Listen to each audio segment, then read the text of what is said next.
हाँ जी दोस्तों, अपना अभी तक लास्ट वीडियो में क्या चल रहा था, 9th क्लास का अपना 6th चैप्टर हमने स्टार्ट किया था लाइन एंड एंगल। तो लास्ट वीडियो में मैंने लाइन और एंगल से रिलेटेड कुछ बातें बताई थी, कौन कौन से एंगल होते हैं, लाइंस कौन कौन सी होती है, रे कौन सी होती है और लाइन सेगमेंट क्या होता है और एंगल्स के बारे में कुछ बातें करी थी। अब अपना जो टॉपिक वाइज है, जो अपने काम आएंगी वो बात मैं तुम्हें बताता हूँ। यदि कोई स्ट्रेट लाइन की बात होगी, स्ट्रेट लाइन ये भी हो सकती है, ये भी स्ट्रेट लाइन है।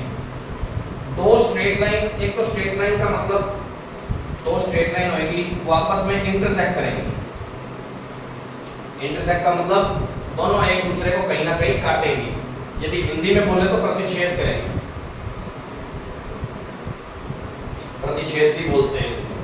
अब नॉर्मल सी बात है कि एक नाम तुम्हारे दिमाग में आना चाहिए कि दो लाइंस हैं, तो दोनों के एरो लगा होगा, ठीक है, वो आपस में इंटरसेक्ट करती हैं।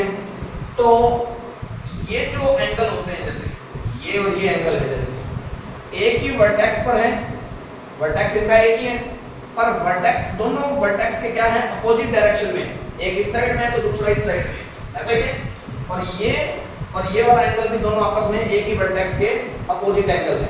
तो अपने इन एंगल्स को, जैसे इस एंगल को नेम दे दिया 1 एंगल, ये 2 एंगल, ये 3, ये 4। तो 1 और 4 जो एंगल है, एंगल का सिंबल होता है ये, मैं इसके साथ ऐसे लिख सकता हूँ, एंगल 1 और एंगल 4, ये दोनों वर्टिकली अपोजिट एंगल बोले जाते हैं, इनको वर्टिकली अपोजिट एंगल बोलते हैं। बात समझ आ गई? और 3 और 2 एंगल जो है, एंगल 2 और एंगल 3, ये भी अपने आप में कौन से हैं, वर्टिकली अपोजिट एंगल बोलते हैं इसको। बात समझ आ रही है? ये दोनों अपोजिट एंगल्स होते हैं। अब ये बात ध्यान रखनी है कि यदि स्ट्रेट लाइन काट रही है, दोनों एक ही स्ट्रेट लाइन ये है, ये भी एक अपने आप में पूरी स्ट्रेट लाइन है, और ये दोनों आपस में इंटरसेक्ट कर रही है। इंटरसेक्ट का मतलब काट रही है अपने आप, ठीक है, किसी एक पॉइंट पे, एक वर्टेक्स पे काट रही है, एक पॉइंट पे काट रही है। तो वर्टिकली जो भी अपोजिट एंगल होते हैं वो अपने आप क्या होते हैं, इक्वल होते हैं। तो क्या लिखते हैं, if 2 lines intersect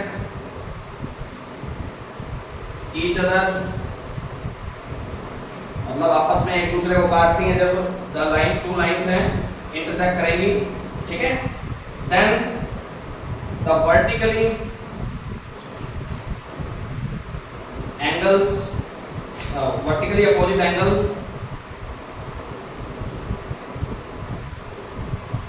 are equal.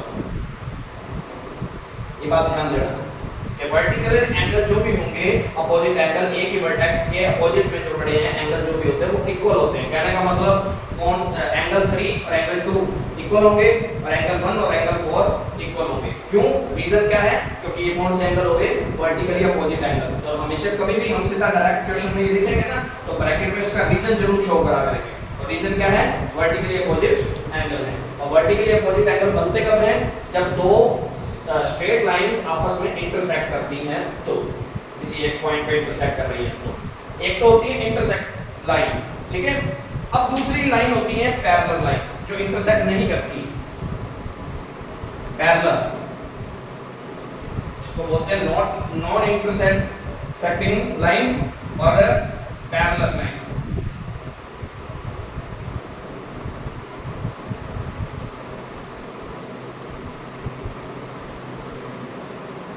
एक मिनट रुकना भाई, एक छोटी सी चीज देख लें।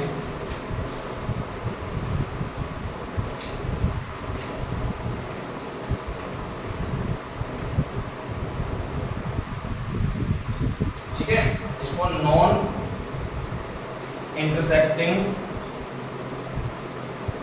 लाइंस भी बोलते हैं, ठीक है, चाहे पैरेलल बोल दो। पैरेलल लाइंस का मतलब क्या है, जैसे रेल गाड़ी की जो पटरियां होती है ना हमारी, उनके अंदर डिफरेंस हमेशा क्या होता है, इक्वल रहता है। ऐसी लाइंस जिनको आगे बढ़ा लो चाहे पीछे बढ़ा लो, लाइंस तो है, आगे भी बढ़ सकती है पीछे भी बढ़ सकती है, ये भी लाइन है, आगे भी बढ़ सकती है पीछे भी बढ़ सकती है। इनके बीच का हमेशा डिफरेंस, हमेशा ये जो डिफरेंस है, ये जो इनके बीच की, ये अपनी क्या कह सकते हैं, इनको डिस्टेंस बोल सकते हैं, इनके बीच की हमेशा डिस्टेंस क्या रहनी चाहिए, सेम रहनी चाहिए। यदि ये 20 है तो ये भी 20, ये भी 20, ये भी 20, आगे जितनी आगे बढ़ाओगे इनको, जितना पीछे बढ़ाओगे उतना ये क्या है, इनके बीच की डिस्टेंस यदि सेम रह रही है उन लाइंस को पैरेलल लाइंस बोला जाता है। और पैरेलल लाइंस जब इनके बीच की डिस्टेंस ही सेम रहेगी तो कभी ये आगे किसी पॉइंट पे इंटरसेक्ट करेंगी? बिल्कुल नहीं करेंगी, क्योंकि ये भी आगे इधर ही जाएगी, ये भी इधर जाएगी, कभी इंटरसेक्ट करने का मौका ही नहीं मिलना। इंटरसेक्ट होएगा तो बोल अपने आप ही उसको इंटरसेक्ट वाले हिस्सा बोल सकते हैं। तो ये भी पढ़ना है अपने को, और फिर इसके बाद पैरेलल लाइंस पे भी पढ़ेंगे, स्ट्रेट लाइन को भी पढ़ेंगे, फिर आगे पैरेलल लाइंस वाला चैप्टर भी पढ़ेंगे अपने ढंग से। समझ आ रही है बात? तो इन चीजों को पहले ढंग से नोट करना चाहो तो कर सकते हो। फिर इसके बाद हाँ एक बात हो रहा है, एक फॉर्मूला तो ये हो गया, दूसरा फॉर्मूला सुनना।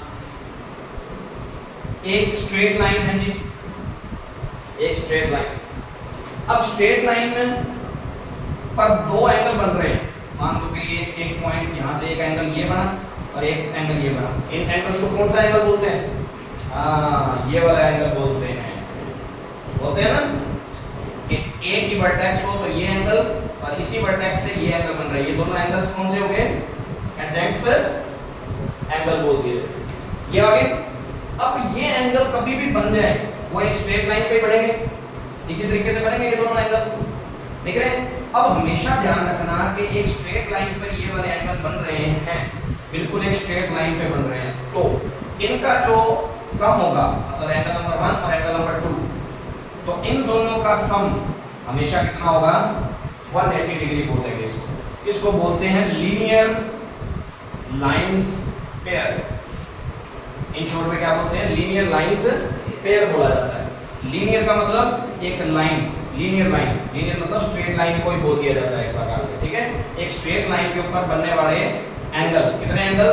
कोई जरूरी है कि एक ही ये दो ही एंगल बने, ये कोई जरूरी नहीं है, तीन भी बन सकते हैं। जैसे कि ये अपनी एक बात कर लेते हैं, अपने ये एंगल बना हुआ है, ये एंगल बना हुआ है, तो ये तीनों ही अपने आप में कौन से एंगल है? एडजेसेंट एंगल बोल दिया जाएगा इसको, ठीक है?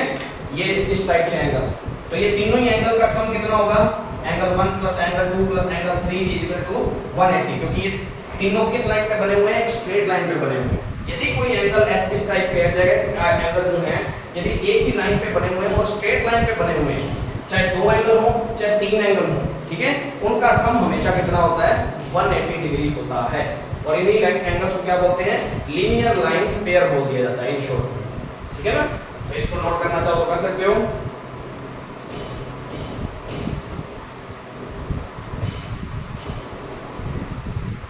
नोट करना चाहो तो इसको आराम से कर सकते हो। अब अपने एक बात करें कि 1 और 2 को एक और नेम में दिया जा सकता है, सप्लीमेंट्री एंगल्स। 1 और 2 आपस में सप्लीमेंट्री हुए एक दूसरे के, क्योंकि मैंने बताया था जिन दोनों का सम 180 होता है तो वो सप्लीमेंट्री भी होते हैं, ठीक है? पर अपने इनको स्ट्रेट लाइन पे जब बन रहे हैं ना तो खास करके एक नेम और दे दिया जाता है, लीनियर लाइंस पेयर बोल दिया जाता है इनको। बात समझ आ गई? तो ये चीज ध्यान देना, इस चीज का खास करके ध्यान देना। इन बारे में भी अपने को पूरी अच्छे तरीके से नॉलेज होगी। तो ये अपने दो फॉर्मूले हो गए हैं। पैरेलल लाइंस का अभी बात करेंगे, वो तो बाद में करेंगे। अभी एक तो फॉर्मूला बनेगा वर्टिकली अपोजिट एंगल पे, इसका यूज कर सकते हैं। दूसरा एंगल ये वाला एडजेसेंट एंगल जो होते हैं ना, उनका स्ट्रेट लाइन पे यदि ये दो एंगल बन रहे हैं तो उनको 180 डिग्री का सम लिखा जा सकता है। यदि ये स्ट्रेट लाइन पे नहीं बन रहे तो जरूरी नहीं है कि स्ट्रेट लाइन पे यहाँ पर बनेंगे, ऐसे बन गया तो ये एंगल और ये एंगल जो है ये इनका सम 180 नहीं होने वाला, ये बात ध्यान रखना। ये एंगल और ये एंगल का सम 180 नहीं हो रहा, क्योंकि अब ये स्ट्रेट लाइन पे नहीं है। स्ट्रेट लाइन के लिए मतलब एक डायरेक्ट स्ट्रेट लाइन होनी चाहिए, चाहे ऐसे हो, यहाँ से ऐसे निकल रहे हैं तो 1 2 3 इन दोनों का सम एंगल 180 होना चाहिए। स्ट्रेट लाइन दिखनी जरूरी है, गिवन होनी चाहिए क्वेश्चन के अंदर कि हाँ ये स्ट्रेट लाइन अपने को गिवन है। बात समझ आ गई? तो इसको अच्छे तरीके से नोट करो पहले इन बातों को, फिर आगे अपने बातें ढंग से सीख पाएंगे। हाँ एक बात और है भाई, एंगल्स जब मैंने बताए थे एक उसमें 360 वाला एंगल भी होता है, 360 पूरा भी हो जाए जो एंगल, पूरा कंप्लीट एंगल जिसमें ये पूरा एक राउंड लगा के पूरा निकाला है, ये एंगल जो बन रहा है ये पूरा एंगल वो क्या बोलते हैं? कंप्लीट एंगल बोल दिया जाता है, ठीक है, जिसमें 360 होता है इक्वल में। तो बाकी ये आज के लिए इतना ही बताएंगे तुम्हें। इसके बाद इन चीज़ों को ढंग से समझो, पढ़ो, फिर अगली वीडियो में अपने इस तरीके से इससे रिलेटेड क्वेश्चन करवाएंगे अपने 6.1 पे रिलेटेड क्वेश्चन करेंगे। बाकी कोई भी यदि प्रॉब्लम लगती है तो आप कमेंट बॉक्स में बता सकते हो। ज़्यादा से ज़्यादा यदि वीडियो अच्छी लगी हो तो लाइक और शेयर जरूर करें, ज़्यादा से ज़्यादा चैनल को सब्सक्राइब करवाएं। और बाकी वीडियो देखने के लिए आपका बहुत बहुत धन्यवाद। Thank you.